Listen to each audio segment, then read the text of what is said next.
Baik kawan, ini kita sedang perjalanan ke makam Pangeran Benowo ya, Sunan Abinowo bersama Baik Kori.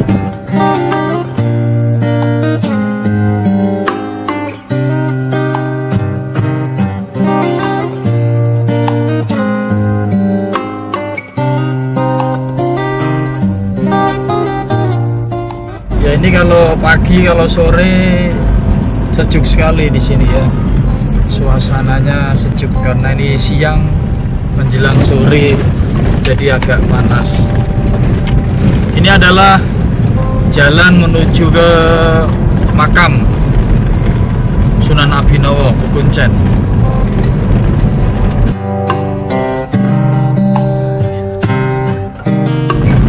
Kita memasuki desa Pekuncen ya. Itu ada gapuronya.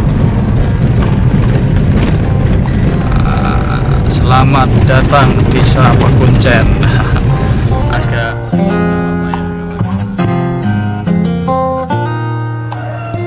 ya, ini kita sudah sampai di area pemakaman Sunan Abinowo ya.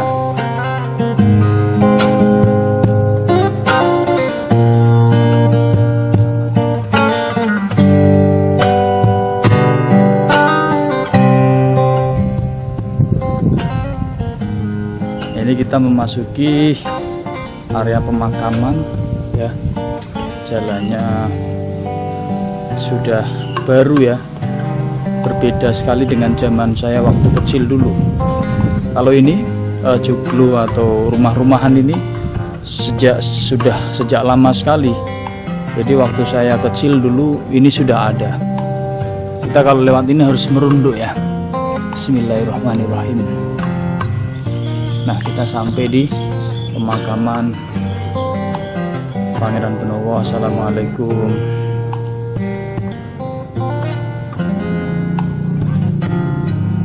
Cuman ini posisi dikunci ya. Kita untuk kali ini tidak masuk dulu. Kita nanti tahlil di luar. Setelah itu nanti kita bikin video kultum bersama dengan Abah Eko Wardoyo.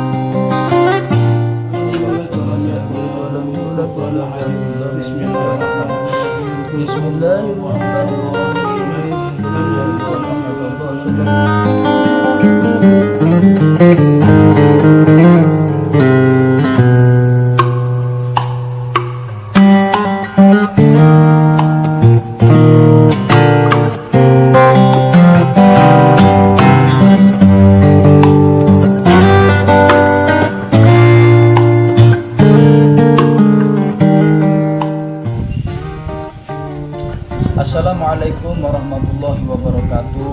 Selamat siang menjelang sore sahabat sekalian.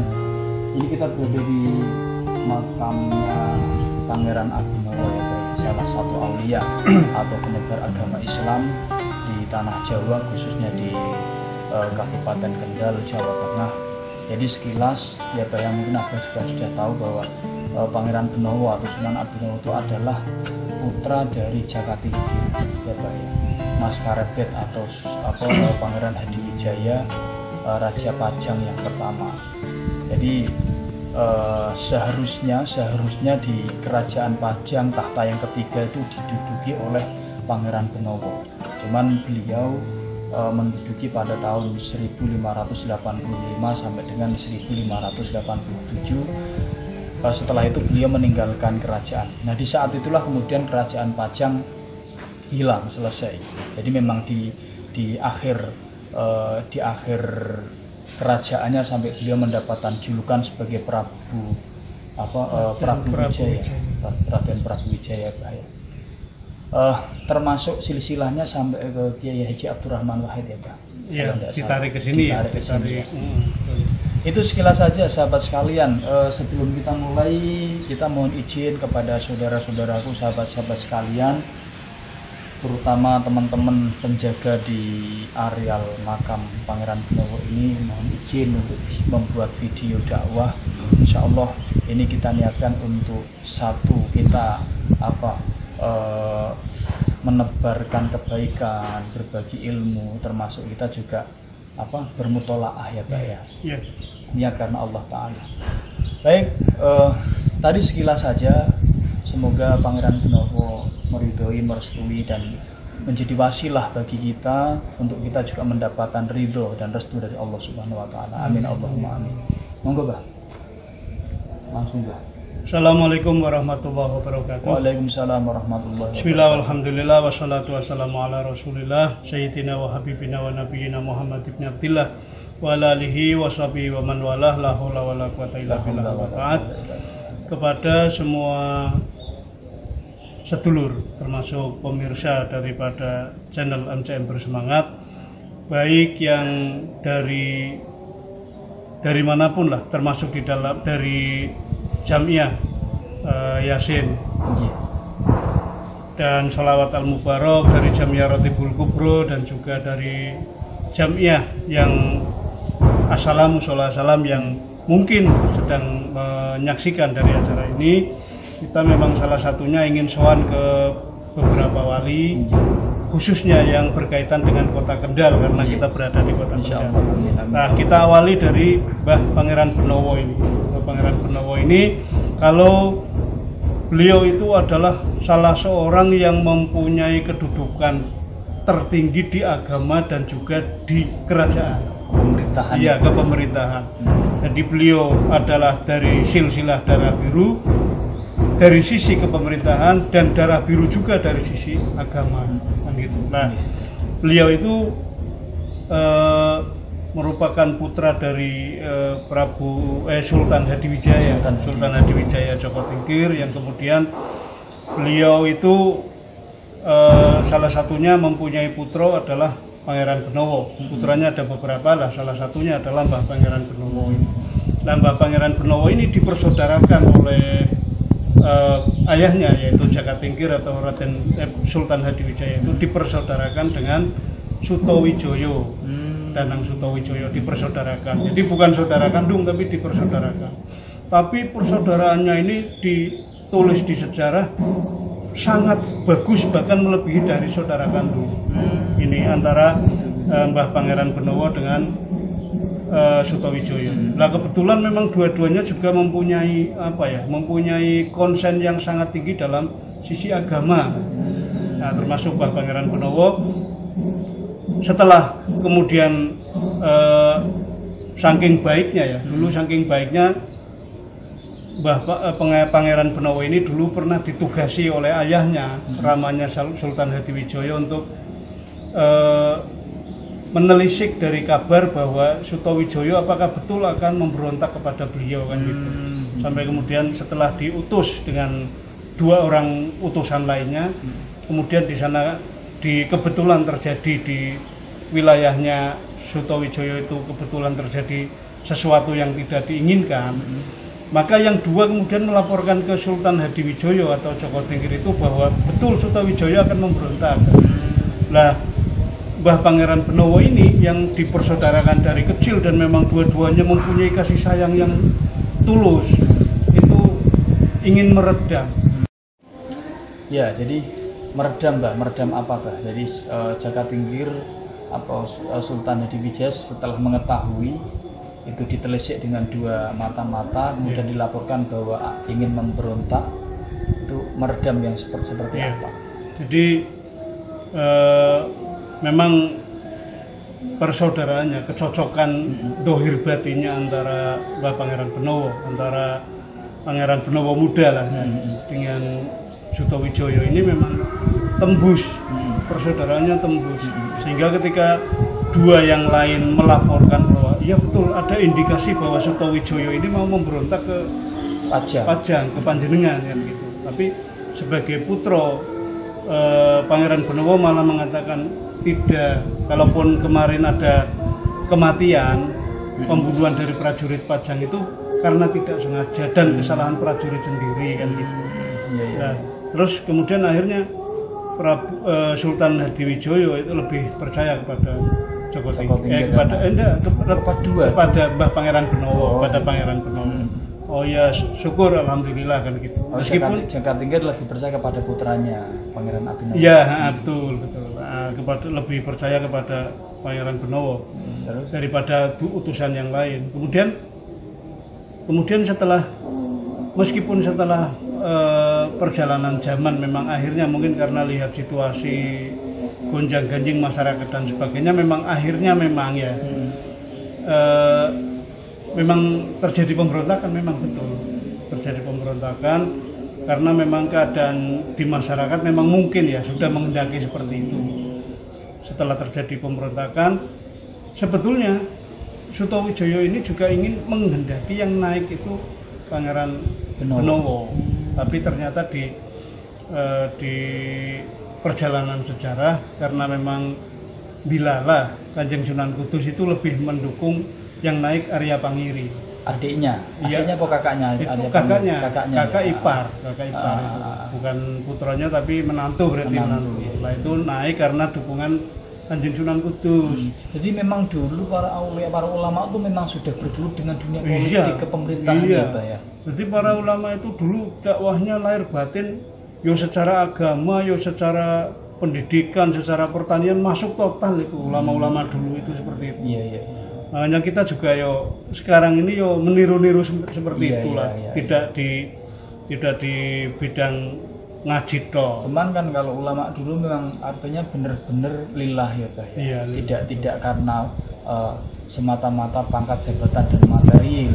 Tapi benar-benar ketika merumuskan sebuah gagasan tuh melalui sebuah riyadhah dan bisikan batin yang memang sudah melalui proses. Pikirannya bening, pikirannya mereka itu bening hanya untuk kebaikan bersama, untuk kebaikan, untuk pengabdian kepada Tuhan, gitu, kepada Allah Subhanahu wa Ta'ala. Umat.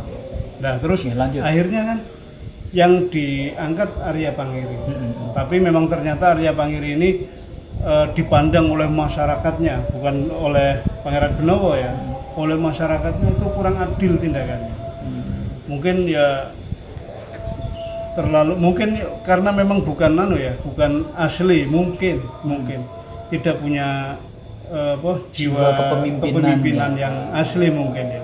Dipandang keruh rajanya itu tidak nampak. Iya, akhirnya kan dari sana dianggap kurang adil, dari sini dianggap kurang adil, akhirnya banyak masyarakat yang justru sowan ke Pangeran Benowo untuk minta perlindungan, minta ngadem ke hati, sekaligus kalau bisa panjenengan sajane kan gitu. Karena putra asli toh. Kalau ini kan menantu berarti putra asli. Nah, ternyata Sutowijoyo ini gayung bersambut juga sebetulnya menghendaki Benowo itu, Pangeran Benowo itu. Terus akhirnya gini saja kita bentuk kekuatan karena memang niatnya menata kembali keadilan, karena nyatanya memang masyarakat banyak yang minta ke panjenengan kan gitu, minta perlindungan ke panjenengan, diniatkan untuk menata keadilan kembali. Akhirnya terjadi penyerangan antara kubunya Pangeran Benowo yang dibantu oleh Sutowijoyo dengan Raden Pangiri, dengan Sultan Arya Pangiri ini. Sampai akhirnya Arya Pangiri bisa dijatuhkan. Setelah bisa dijatuhkan, kemudian Pangeran Benowo itu naik tahta sebagai Raja Pajang yang ketiga sebagaimana yang tadi saya sebagai Raja Pajang yang ketiga. Tapi sambil jadi raja, dia itu memang sambil pikirannya belum 100%, karena memang apa ya, insting aslinya sebetulnya orangnya lembut, terus ora tegelan, terus lebih banyak kemanembah, ke turun terjun langsung ke masyarakat. Sebetulnya arahnya itu. Jadi ke pemerintahan, terus melihat orang-orang yang banyak menyebar gosip kemana-mana, menyebar di politik kan seperti itu. Iya. Beliau tuh hatinya enggak nganu. Berarti lebih kepada dakwah merakyat ya. Artinya benar-benar terjun menembah ngawulo sama rakyat kecil ya. Iya. Kalau di sejarah kan kita bisa samakan dengan Imam Hasan itu. Imam Hasan kan meskipun orang-orang menghendaki dan mengangkat beliau menjadi menjadi pimpinan, menjadi khalifah. Tapi karena memang instingnya, jiwanya, kalau melihat orang yang menderita, kalau pemerintahan kan misalkan ada orang yang membahayakan negara harus dibabat, nah itu tidak tegel. Nah ini sama dengan Imam Hasan itu seperti itu, hatinya lembut, sehingga dalam kepemerintahannya 1 tahun itu kemudian beliau menimbang-nimbang lagi, terus akhirnya kondo cerita ya, cerita kepada Sutowijoyo, aku kelihatannya enggak mau meneruskan, saya enggak cocok, terus akhirnya kepemimpinan diserahkan ke Sutowijoyo. Itulah kemudian Pajang akhirnya berakhir, kemudian berpindah ke Mataram. Sutowijoyo jadi Raja Mataram pertama ya.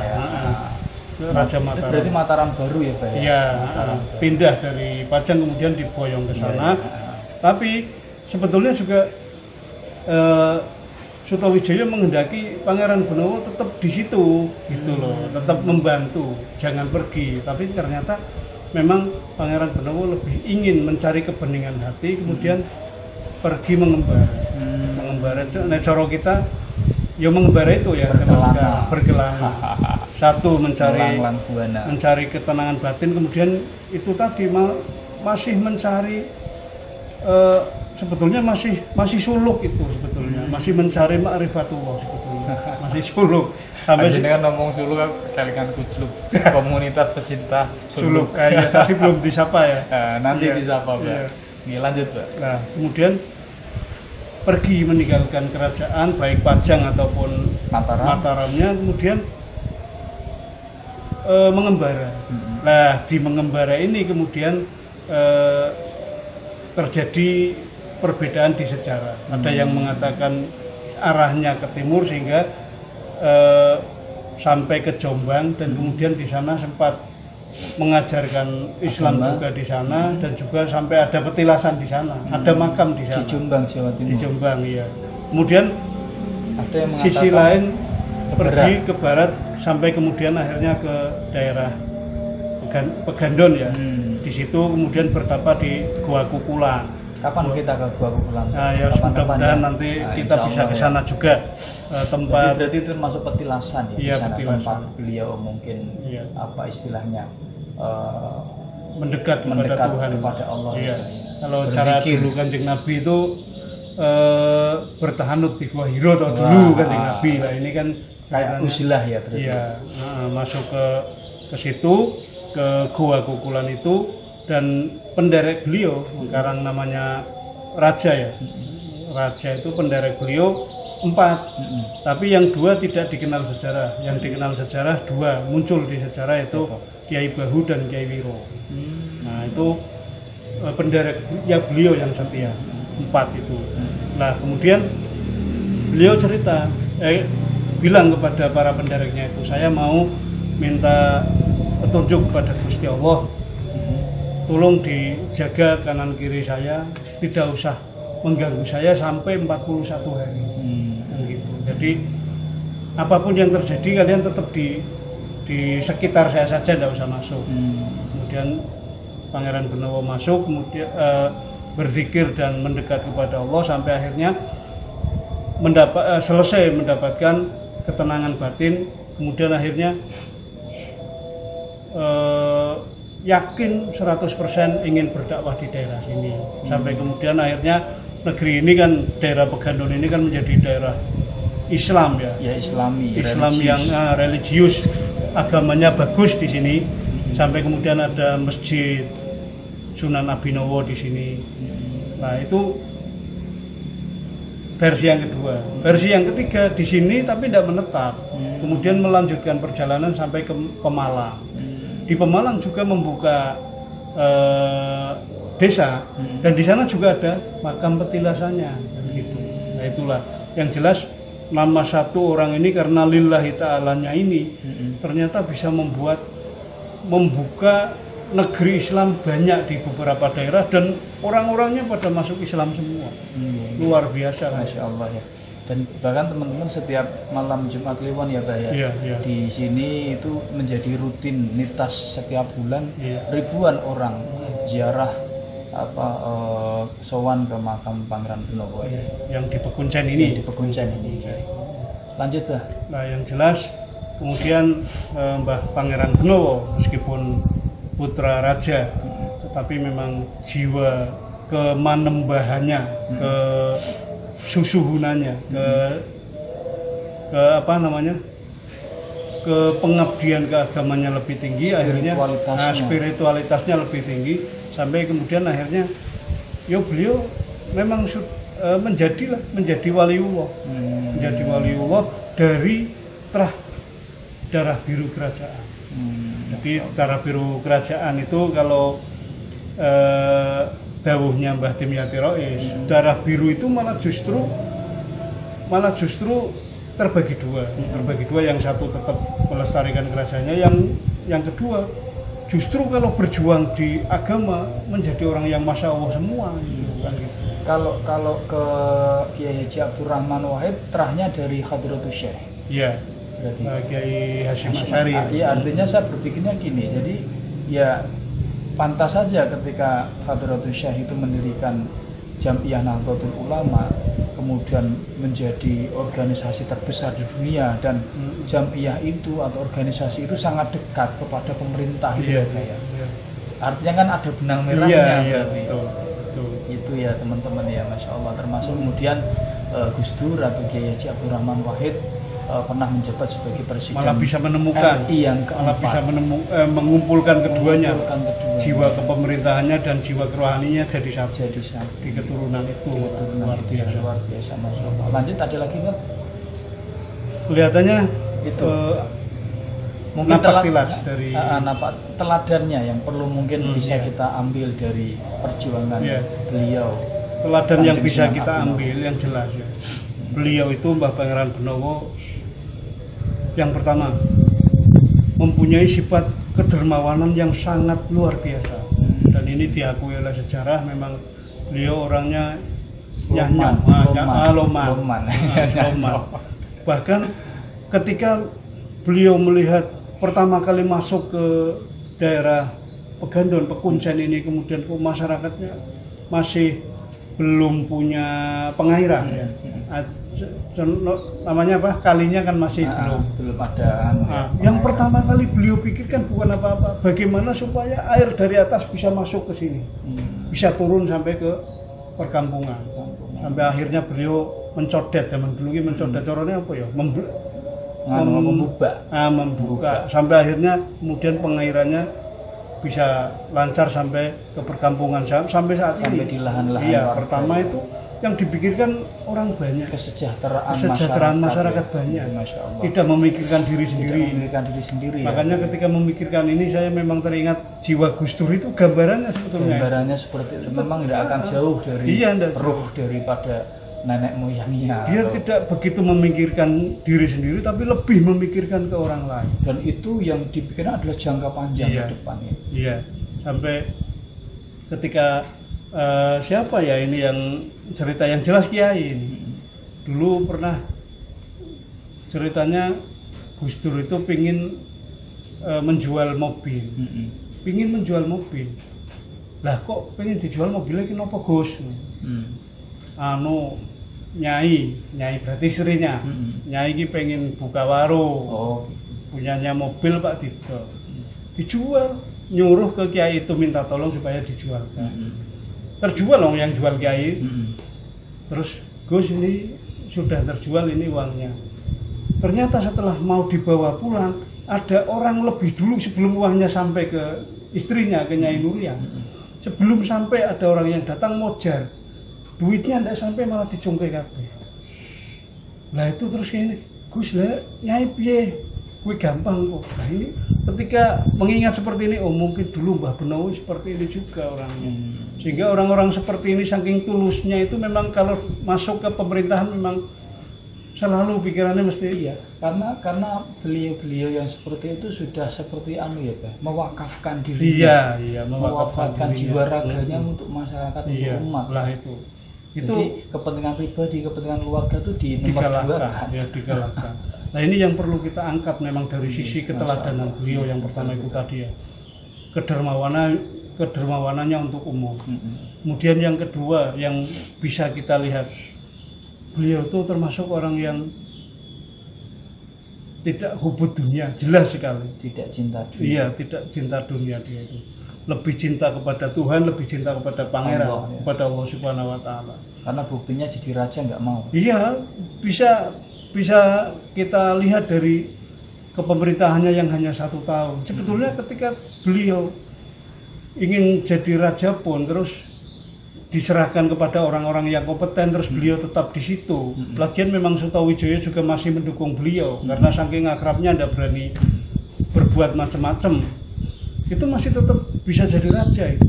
Kalau mau jelas ya Pak. Iya, kalau mau. Seperti Gus Dur ya, seperti Kiai Haji Abdul Rahman. Kalau beliau mau, artinya Bisa. mau tetap Iya, bisa. bisa. Di tahun ke-3 atau kedua atau mau dilengserkan Iya. kan sudah banyak Ada. para pejuang relawan Iya, yang iya. bahkan siap mati gitu, Iya, beliau. iya. Tapi kemarin saya sempat edit Pak. Jujurnya apa sih presiden itu kan? Ah, Sempat edit tak Iya. share di MGM Iya, semangat iya, itu. iya. Kalau harus mengorbankan darah manusia Indonesia.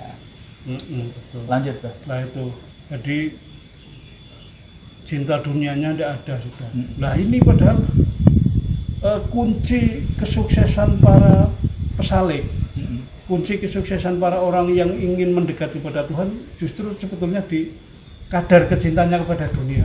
Nah ini sudah tidak ada. Tidak ada. Maka pantas sekali ketika beliau derajatnya tinggi, bahkan selevel setara dengan para aulia-aulia Wali Songo itu. Nah itu selevel. Iya. Itu yang kedua. Kemudian yang ketiga, Mbah Pangeran Benowo ini juga Lembut ya, luhur budinya. iya orangnya memang diperwatakan itu memang lembut. Beliau itu orangnya lembut.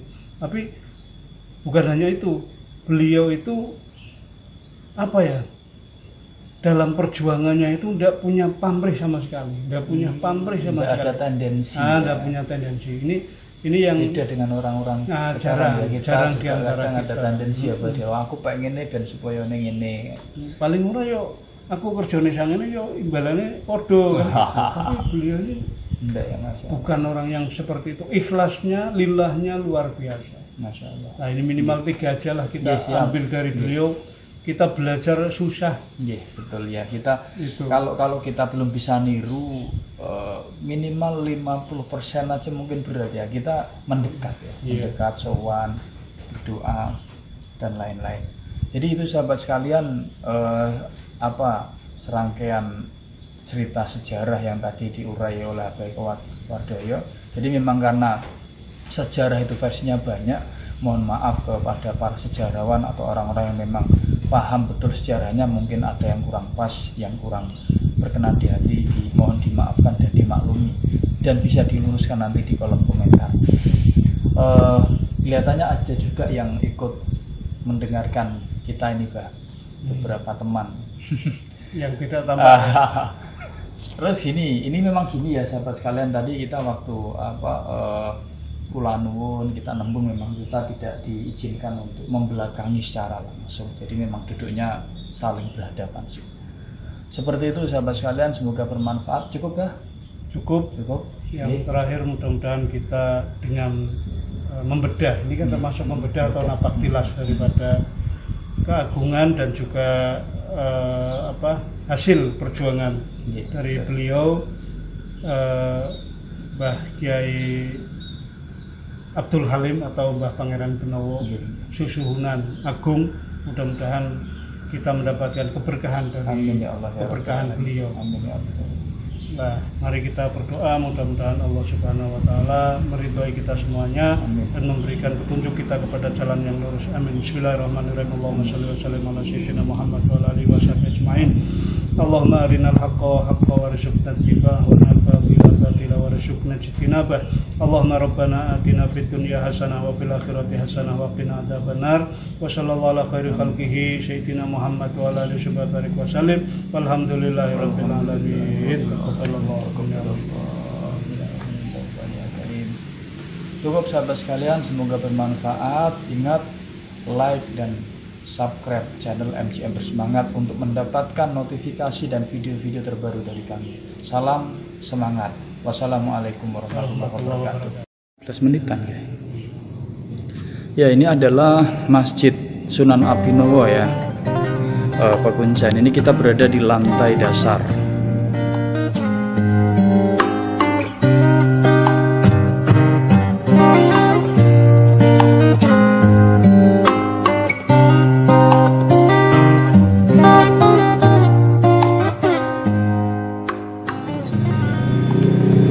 Itu lurus itu adalah makam. Lewat jalur bawah ini adalah makam yang tadi kita tahlil itu. Ini kita ke atas ke masjid.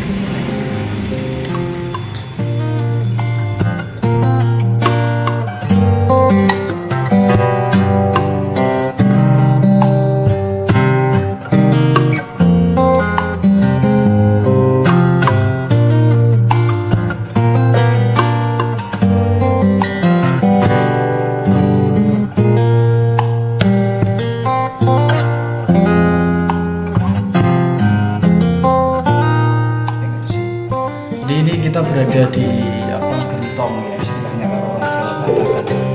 Jadi ini insya Allah kalau orang Jawa mengatakan ini air barokah ya Pak. Iya.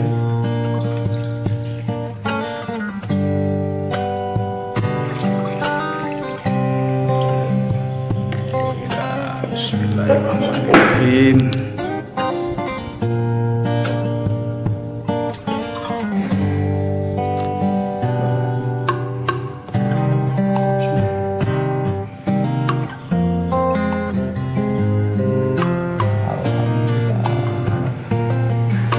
Minta barokah Mbah Pangeran Benowo. Ya, bismillahirrahmanirrahim.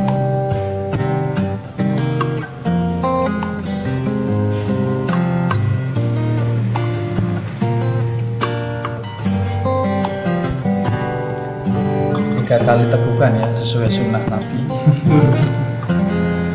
Terus masih ada di sana. Masih ada Pak.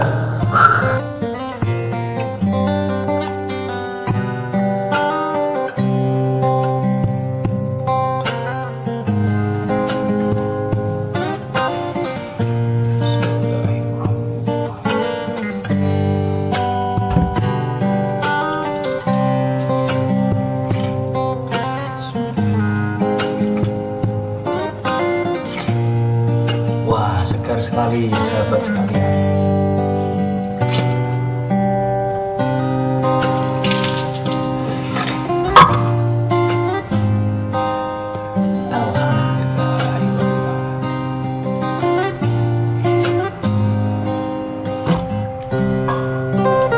Ya, cukup.